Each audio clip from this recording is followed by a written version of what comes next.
अलैकुम। उम्मीद है सब आप खैरियत से होंगे। आज की वीडियो में हम कवर करेंगे इम्पेयरमेंट के बारे में। इससे पहले हम पिछला रिकैप कर लेते हैं कि हमने क्या क्या डिस्कस कर चुके हैं। हम IAS 16 के हिसाब से जो टॉपिक इसमें कवर होता है उसके बारे में डिस्कस किया है। सब पे ब्रीफ हमने इंट्रोडक्शन लिया था। इसी तरह हमने कॉस्ट के बारे में डिस्कस किया था कि इनिशियल कॉस्ट क्या होती है, सब्सिक्वेंट क्या होती है और कॉस्ट के कौन कौन से पार्ट्स होते हैं। इसी तरह फिर हमने दूसरी वीडियो में डेप्रिसिएशन के बारे में किया था। उनमें हमने देखे थे कि कौन कौन से मेथड के थ्रू डेप्रिशिएट हम कैलकुलेट कर सकते हैं और उनमें क्या क्या डिफरेंसेस है। तीसरी वीडियो हमने कवर किया था रिवैल्यूएशन के बारे में कि किस तरह रिवैल्यूएशन होता है, इंक्रीमेंटल डेप्रिसिएशन का क्या कॉन्सेप्ट है, उसके बारे में हमने ब्रीफ आइडिया दिया था आपको। तो अब हम कवर करते हैं इम्पेयरमेंट के बारे में।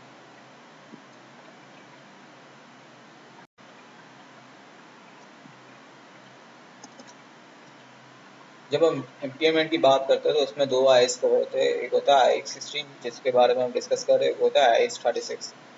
IAS 16 आपको बताता है कि आपको इम्पेयरमेंट करनी है या नहीं करनी रिपोर्टिंग डेट पे, ठीक है। बट आप जब एग्री कर देते हैं कि इम्पेयरमेंट आपने करनी है तो फिर हम IAS 36 के हिसाब से करते हैं। उसकी कैलकुलेशन सारी IAS 36 के हिसाब से होती है। अब आप ये डेफिनेशन देख सकते हैं कि इसकी डेफिनेशन क्या है IAS 16 के हिसाब से। Carrying amount is the amount at which the asset is recognised after deducting accumulated depreciation and accumulated impairment losses. देखिए इसमें इम्पेयरमेंट लॉसेस के बारे में कवर हो रहा है। फिर हम देखते हैं कि इसमें इम्पेयरमेंट लॉस का क्या मतलब है। An impairment loss is the amount by which the carrying amount of an asset exceeds its recoverable amount. इसी तरह IAS 16 में रिकवरेबल अमाउंट की भी डेफिनेशन दी हुई है कि रिकवरेबल अमाउंट क्या होती है, higher of asset fair value less cost to sell and its value in use.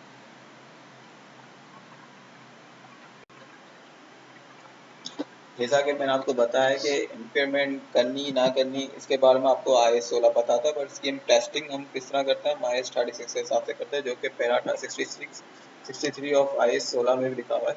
To determine whether an asset item of PPE is impaired an entity applies 36 impairment of asset.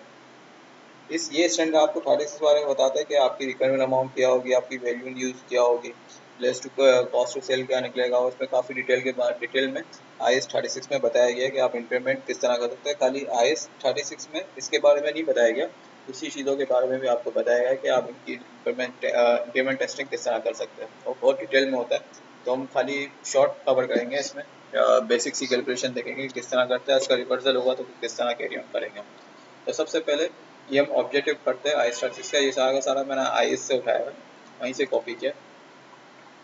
इसको आप पढ़ भी सकते हैं, आप पढ़ ले तो हम आगे कंटिन्यू करते हैं।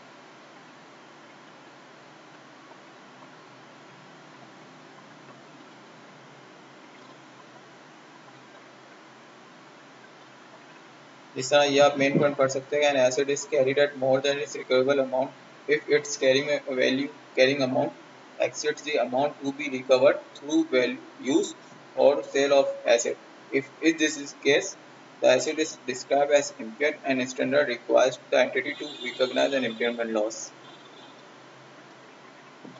और ये स्टैंडर्ड आपको डिस्क्लोजर के बारे में भी करता है। डिस्क्लोजर का मैं आखिरी वीडियो में कवर करेंगे। IAS 16 में कोई चीज़, हर चीज़ का एक डिस्क्लोजर होता है, लाइक कॉस्ट के डिस्क्लोजर होता है, डेप्रिसिएशन का होता है, रिवैल्यूएशन का होता है, पेमेंट का होता है और बहुत सारे डिस्क्लोजर होते हैं। कुछ रेगुलेटरी डिस्क्लोजर भी, वो हम आखिरी की वीडियोस में कवर करेंगे इसको। तो आप ये IAS 36 के बारे में इसको भी पढ़ सकते हैं कि this standard shall be applied in accounting of impairment of all assets. इसमें PP but other than this.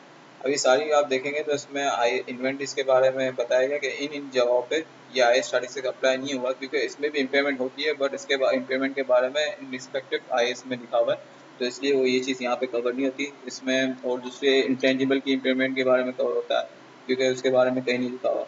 इसी तरह PP का बस IAS 16 आपको बताता है कि आपको इम्पेयरमेंट करनी है, टेस्टिंग करनी है। अब वो किस तरह करनी है वो IAS 36 बता दे तो वो भी यहाँ पे कवर होता है। तो हम पहले कुछ डेफिनेशंस पढ़ लेते हैं, जैसे हमने ऊपर भी पढ़ी थी।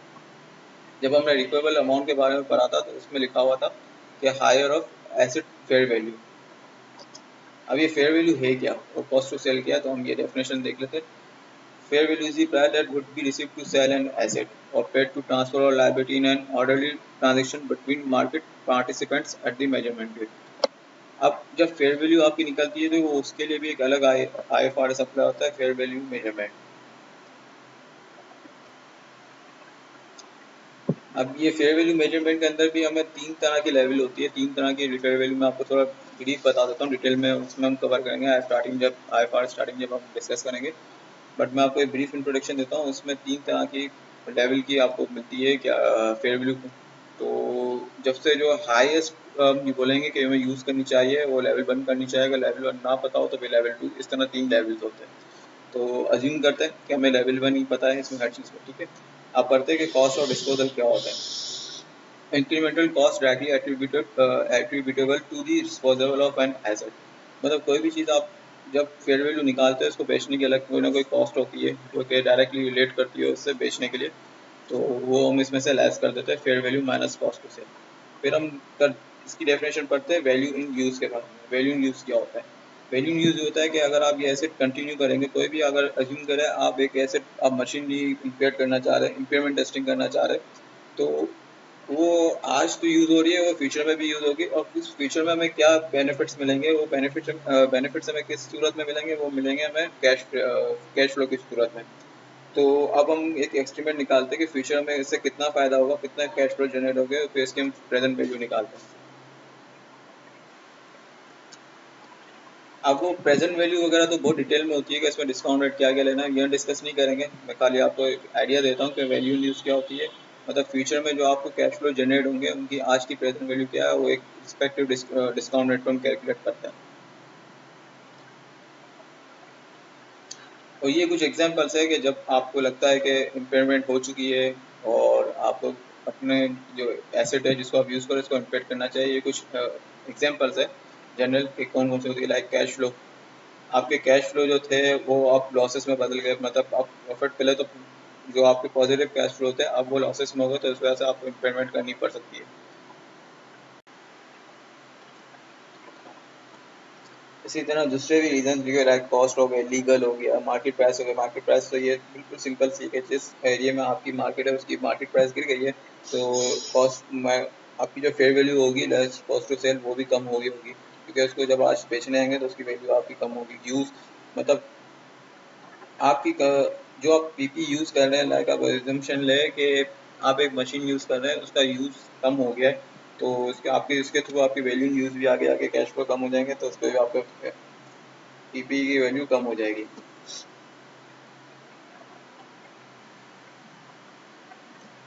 अब एक सवाल आता है कि हमें इम्पेयरमेंट टेस्टिंग कब करनी चाहिए। तो पैरा 9 ऑफ IAS 36 आपको कहता है कि an entity shall assess at the end of each reporting period, मतलब हर साल whether there is any indication that an asset may be impaired. If any such indication exists, the entity shall estimate the recoverable amount of the asset. तो उसका मतलब ये है कि आपको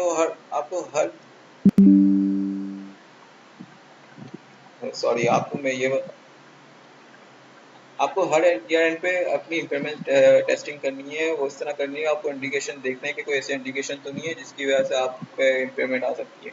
अगर ऐसे इंडिकेशन है तो फिर आपको अपनी रिकवेबल अमाउंट निकालनी होगी, और रिकवेबल अमाउंट से मतलब है आपको अपनी fair value less cost to sell और वैल्यू यूज दोनों चेक करनी होगी। तो इसी वजह से फिर आपको पता चलेगा कि आपकी इम्पेयरमेंट टेस्टिंग कितनी है। अब ऐसा कभी बार हो सकता है कि इंडिकेशन तो आ सकती है, लाइक आज आपकी लाइक कोविड आया था, जब कोविड में ये हुआ था कि काफ़ी कंपनीज बंद हो गई थी, तो इनके जो मशीनरी जो पड़ी हुई थी उसके वैल्यू यूज़ बहुत कम हो चुकी थी क्योंकि वो यूज़ नहीं हो रही थी। तो एक ये इंडिकेशन आ गया, तो इस पर कंपनीज को ये करना पड़ा था कि इन्होंने अपनी रिकवेबल अमाउंट निकाली थी, लाइक इन्होंने अपनी cash fair value less cost to निकाली, लेस कॉस्ट टू सेल भी किया था कैलकुलेट, और अपनी वैल्यू यूज़ भी किया था कि फ्यूचर इतने कैश फ्लो में मिल सकते हैं। बट इत्तेफाक ये भी हो सकता है कि उसमें शायद है ना इम्पेयरमेंट ना आई हो कैरिंग वैल्यू शायद अब भी ये रिकवेबल अमाउंट से कम ही होगी। अगर बढ़ गई होगी तो फिर आपको है ना लाइक अगर रिकवेबल अमाउंट कम हो जाती है आपकी कैरिंग वैल्यू से तो आपको इम्पेयरमेंट बुक करनी होती है। बट ऐसा हो सकता है कि आपकी रिकवेबल अमाउंट ज़्यादा थी और कैरिंग अमाउंट कम थी तो इसमें इम्पेयरमेंट को आपकी नहीं करनी होती। तो इसी तरह ये IAS पैरा 17 और IAS 46 आपको बताते हैं कि there is indication that asset may be impaired. This may indicate that the remaining useful life depreciation method or the residual value of the asset needs to be reviewed or adjusted in accordance with the standard applicable to the asset. मतलब इसका मतलब ये है कि कभी बार ऐसा होता है कि इंडिकेशन तो थी बट अमाउंट इम्पेयरमेंट नहीं हुई थी, बट इंडिकेशन की वजह से शायद आपकी लाइफ पे आपकी रिमेनिंग जो यूजफुल लाइफ थी उस पर आपके डेप्रिसिएशन के मेथड पे और जो रेजिडुअल वैल्यू आपने जो डिसाइड की हुई थी जिस पे इसकी बेसिस पे आप अपना डेप्रिसिएट कैलकुलेट करते हैं वो भी शायद चेंज हो सकती है। तो उसके लिए आपको रिव्यू करना वो ज़रूरी हो जाता है और ये हम किस बेसिस पे करेंगे, ये हम करेंगे IS 16 के हिसाब से। और अगर इसमें कोई चेंज आता है तो फिर हम इसको इंकॉर्पोरेट करेंगे IS 8 के हिसाब से, क्योंकि IS 8 आपको बताता है कि आपकी अगर पॉलिसी या एस्टीमेट चेंज हो जाता है या तो कोई एरर होता है तो उसको हम किस तरह रेक्टिफाई कर सकते हैं। और जब हम डिटेल में तब करेंगे, हम आगे की वीडियोस में देखेंगे, तब हम उस पर कवर कर लेंगे कि डिटेल किस तरह सिनेरियोज हो सकते हैं इस पर IS 8 अप्लाई होता है। अब थोड़ी हम कैलकुलेशन देख लेते हैं कि कैलकुलेशन किस तरह होती है। अब हम कैलकुलेशन करते हैं। अब अज्यूम करें आपका एक एसेट है, उसकी कैरिंग वैल्यू है 15,000 जो कि मैंने यहाँ पे लिखी हुई है। इसी तरह इसकी जो फेयर वैल्यू है वो है 10,000। फेयर वैल्यू मतलब कि आज अगर इस एसेट को हम बेचने आएंगे तो कितने रियलाइज होंगे पैसे, सेल प्रोसीड्स कितनी मिलेगी, इसकी मार्केट वैल्यू क्या है और उसको बेचने की कितनी कॉस्ट होगी, वो होगी 2,000, जो कि इसके लिए हमें एक तरह से नेसेसरी होगी, इंक्रीमेंटल होगी, मतलब अगर हमें बेचना है तो ये कॉस्ट हमें इंकर करनी पड़ेगी। और उसका वैल्यू इन यूज़ क्या होगा 7,000। अब वैल्यू इन यूज़ क्या होता है कि अगर हम अज्यूम करते हैं कि इस एसेट को हम कंटिन्यू टू यूज़ करते हैं तो उससे कितने कैश फ्लोज जनरेट होंगे आगे जाके, उस कैश फ्लोज की आज क्या प्रेजेंट वैल्यू है। अब ये कैश फ्लो किस तरह, कौन कौन से कैश फ्लो में क्या क्या एजम्पशन लेंगे, इसका डिस्काउंट रेट क्या होगा, ये सब डिटेल में हम फिर नेक्स्ट वीडियोस में कवर करेंगे। अभी बेसिक से एक अमाउंट ले लेते हैं कि अज्यूम करते हैं कि 7,000 वैल्यू इन यूज़ है। तो यहाँ पे मैंने कंपैरिजन टाइप बनाया हुआ। आप देखेंगे कि रिकवरेबल अमाउंट क्या होती है, हायर ऑफ होती है fair value less cost to sell या वैल्यू इन यूज की। इसी तरह fair value less cost to sell कितनी आ रही है, 8,000 आ रही है, वैल्यू इन यूज कितना है 7,000। तो यहाँ पे मैंने लिख दिया है कि क्योंकि fair value less cost to sell ज़्यादा है तो हमारे लिए हम यही कंसिडर करेंगे 8,000 अमाउंट है जिसको हम कैरिंग वैल्यू से कंपेयर करेंगे। अब यहाँ पे मैंने कैरिंग वैल्यू ली हुई है, यही है जो ऊपर ली हुई थी, उसको मैंने रिकवरेबल अमाउंट से माइनस कर दिया तो इम्पेयरमेंट लॉस कितना होना चाहिए 7,000। मतलब आपकी जो पीपी की जो वैल्यू है वो 7,000 से कम हो गई है। तो उसकी सिंपल से एक एंट्री बनती है। एंट्री ये होती है कि इम्पेयरमेंट लॉस हम बुक करते हैं, उसको हम पीएनएल में बुक कर देते हैं profit and loss account debit करके।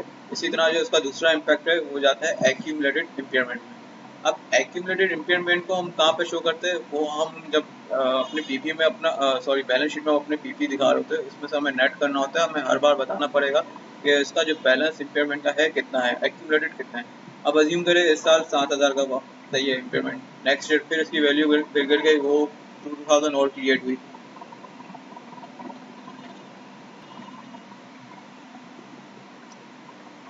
अब अज्यूम करें इस साल 7,000 थी जो हमने ली, नेक्स्ट ईयर फिर है ना इसकी सेल प्रोसीड्स या रिकवेबल अमाउंट किसी भी वजह से और कम हो गई तो उसमें हमें एडिशनल इम्पेयरमेंट बुक करना पड़ेगा। अज्यूम करते हो 5,000 निकलती है वैल्यू, तो उसका इसकी भी एंट्री सेम बनेगी, इम्पेयरमेंट लॉस नेक्स्ट ईयर का 5,000 होगा, उसका एक्यूमुलेटेड इम्पेयरमेंट और ऐड हो जाएगा 5,000 ऐड हो जाएगा, तो आपकी टोटल अमाउंट कितनी हो जाएगी एक्यूमुलेटेड इम्पेयरमेंट की, आपकी हो जाएगी 12,000। 7 + 5 = 12। 12,000 फिर हम इसकी पीपी की इसको कॉस्ट से माइनस करना होगा, वो हमें हर बार बताना पड़ेगा जब तक कि एक्यूमुलेटेड इम्पेयरमेंट का अमाउंट कम नहीं हो जाता। अब कभी कभार ये भी हो सकता है कि जब इम्पेयरमेंट एक बार बुक हुई बट नेक्स्ट ईयर, तो ये भी हो सकता है कि ना इम्पेयरमेंट रिवर्स भी करनी पड़ सकती है, रिकवेबल अमाउंट ज़्यादा हो गई तो क्या हम इम्पेयरमेंट जो बुक हुई थी वो रहने देंगे, नहीं। अगर हमें हमारी रिकवेबल अमाउंट बढ़ जाती है तो हमें इम्पेयरमेंट अपनी हमें रिवर्स करनी होती है। तो उसका भी सिंपल सा इम्पैक्ट जाता है एक पीएनएल में जाता है, जो कि हम पीएनएल आप ये पढ़ सकते हैं, मैंने यहाँ पे लिखा हुआ है सारा कि इसको हम किस तरह क्लासीफाई करेंगे। An impairment loss may only be reversed if there has been change in estimate used to determine the asset's recoverable amount since the last impairment loss has been recognized। मतलब कि जो 7,000 ऑलरेडी रिकॉग्नाइज हो चुका है।